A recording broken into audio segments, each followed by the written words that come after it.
حضرت آدم علیہ السلام کا تعارف۔ حضرت آدم علیہ السلام اللہ تعالیٰ کی سب سے پہلی انسانی تخلیق ہے۔ آپ علیہ السلام اللہ کے پیغمبر اول اور تمام انسانیت کے باپ ہے۔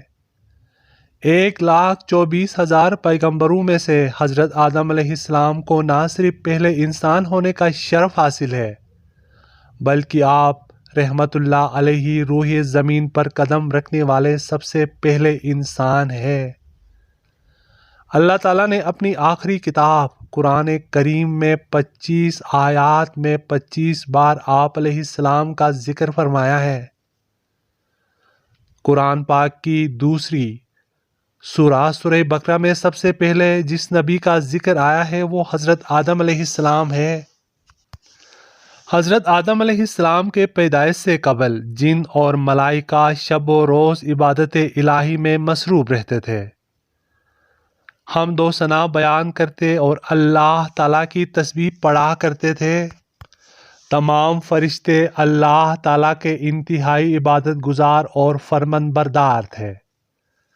ایسے میں اللہ تعالیٰ نے فرشتوں کو اپنے ارادے یعنی ان قریب انسان کی تخلیق کے بارے میں اطلاع دی، جیسا کہ قرآن پاک میں ارشاد ہوا ہے سورہ بقرہ آیت نمبر 30، اور یاد کرو جب تمہارے رب نے فرشتوں سے فرمایا کہ میں زمین میں اپنا نائب بنانے والا ہوں۔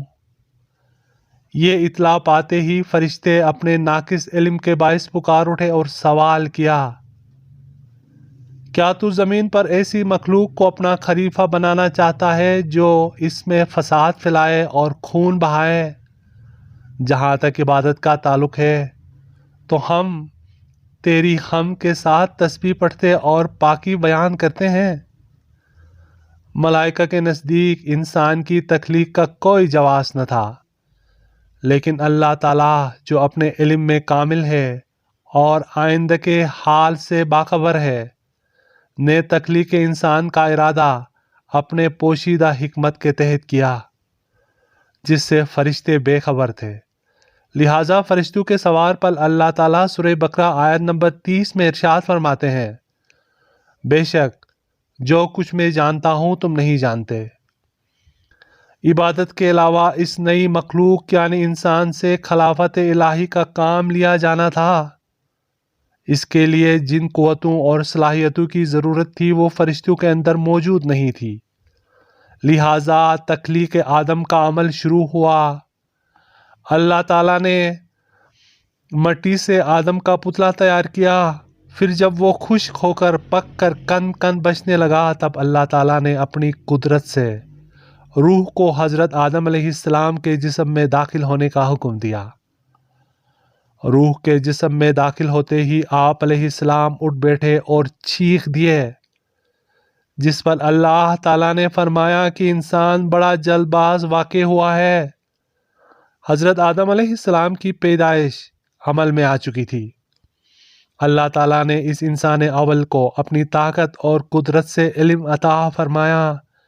یہ علم کائنات کی تمام اشیاء کے نام، صفات اور خصوصیت پر مشتمل تھا، جبکہ دوسری طرف ملائکہ اس علم سے بالکل محروم تھے، جیسا کہ قرآن کریم سورہ بقرہ آیت نمبر 30 میں ارشاد ہے، اور اللہ نے آدم کو تمام اشیاء کے نام سکھائے۔